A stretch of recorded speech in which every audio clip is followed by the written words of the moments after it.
Pourquoi voit-on des couleurs et comment se mélangent-elles? Pour l'expliquer, nous allons faire quelque chose que j'adore dans mon métier de chercheur, faire appel à plusieurs disciplines. Pour comprendre la lumière, on a besoin de la physique. Lorsque l'on met une feuille de papier au soleil, elle nous apparaît blanche. Et si on fait jouer cette même lumière sur la surface d'un CD, une multitude de couleurs apparaissent. Mais on ne voit plus de blanc. On peut fabriquer, avec du papier et un CD, un petit spectroscope qui nous permet de disperser la lumière.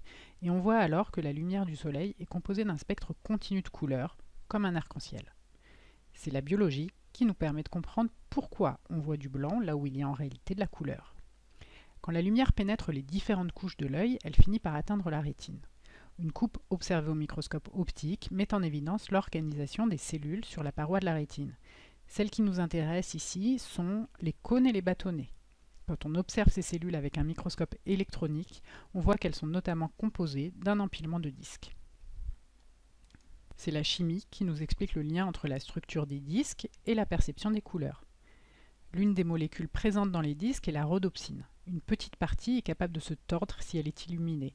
Cela entraîne une cascade d'événements chimiques qui informent le cerveau de la présence de la lumière. Seule la rhodopsine présente dans les cônes permet de distinguer la couleur. Il y a 3 types de cônes.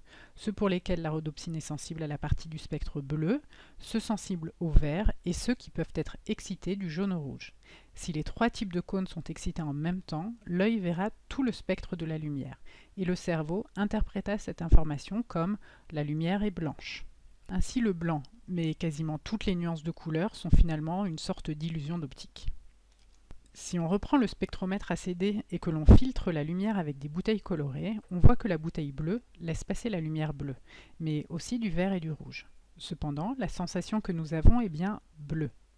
Cela est dû au fait que les cônes bleus sont majoritairement excités, si bien que le cerveau néglige les autres couleurs. On retrouve le même phénomène pour une bouteille rouge qui laisse aussi passer du jaune et un peu de vert, et la bouteille verte qui laisse aussi passer du jaune et du rouge. Nous avons encore une fois l'illusion du rouge et du vert. Mais lorsque l'on superpose ces 3 lumières filtrées, alors les intensités des couleurs minoritaires ne sont plus négligeables. On retrouve le spectre de la lumière blanche et la sensation de blanc. Les fabricants d'écrans exploitent ces illusions de couleurs car chaque pixel n'est composé que de LED rouge, verte et bleue. On peut déposer une goutte d'eau sur l'écran de son smartphone pour grossir et finalement voir les pixels. Si on génère la couleur rouge, alors on voit que seuls les LED rouges sont allumés. Quand le vert est généré, seuls les LED vertes sont allumés et pour le bleu, seuls les LED bleus sont allumés. Si toutes les LED sont allumées en même temps avec la même intensité, alors on verra du blanc.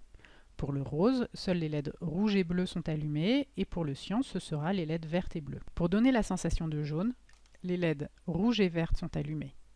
Comme pour la sensation d'orange, mais avec un rapport d'intensité différent.